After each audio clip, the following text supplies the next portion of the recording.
Wukong, the Monkey King, the last Immortal. Originally released as an early exclusive in the Chinese version of Warframe, it's widely considered one of the strongest frames in the game, all because of the synergy between one ability, Defy, and one mod, Rage, which allows for an almost undefeatable build, making it the last unnerfed Immortal frame in the game. But not only that, the fact that you don't have to farm its parts, since they can be found in the internal lab of your dojo, make it the perfect second frame, the one you can aim for once you've realized that not choosing Excalibur as your starter was a wrong idea. Not because the rest of the starting lineup is bad, but because the others take a lot more to flesh out their true potential. Defy is an easy to understand ability, very user-friendly. You can toggle it, and in exchange for a relatively small energy drain, you become immortal. Whenever you take fatal damage, instead of dying, Wukong regains health equal to 75% of its original max health, diminishing the amount of health percentage you get back every time fatal damage hits you, as long as that specific instance of Defy remains active. And yes, you can't be taken down if your Defy stays on for too long, either because of the energy drain or because you run out of health to regen. But both those setbacks have an easy fix by simply recasting Defy, which in turn will heal you back up, taking into account your initial max health. This move, in conjunction with Rage, will allow Wukong to enter a never-ending cycle of health regen and energy regen every time it takes damage, giving it its nickname, the last Immortal. Also, it doesn't hurt the fact that Defy is his second ability, and the casting and maintenance costs are very low because of it. But that is not all. There is another ability that is not as touted and revered but still equally effective, and that is the case of Cloudwalker.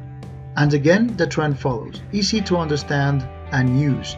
This is what I consider the best learning ability for spy missions, since it will allow you to ease your way through spy vaults without having to cheese them, giving you the time and pace required to learn every nook and cranny while avoiding exposure.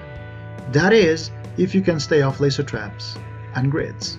Cloudwalker makes you invisible and invincible. Yes, invincible. Not Defy invincible, the actual not getting hurt by anything type of invincible. It turns you into smoke and allows you free movement in all directions. You're a cloud, after all. Now, this ability has both a timer and an energy drain mechanic, meaning that it can't stay up forever. Unlike Defy, the timer is always present and the energy drain only comes into play if you move. But energy regen abilities and mods such as Energy Siphon and Senurig's soon-to-be replaced Energy Overflow still work while on Cloudwalker. So if you have maxed that focus passive, instead of losing energy, you can get it back, which is not OP at all. Now, there are several uses for this ability, the first being a very friendly spy master, but this is also the best oh shit button in the game, since you can cast it if you feel your Defy is about to be overwhelmed, become invisible and invincible, and move to a safer spot to recast Defy and carry on. Lastly, this ability opens enemies to finishers in a certain area of effect that is affected by power range whenever you enter or exit Cloud mode, allowing a very fun covert lethality hit and run style of play where you roam in Cloudwalker and drop down on unsuspecting enemies, instantly finishing them, a true ninja's art. Wukong's first and fourth abilities don't even deserve mention, since they are subpar, to say the least. And yes, Iron Jab does allow for some mean builds, but that is all.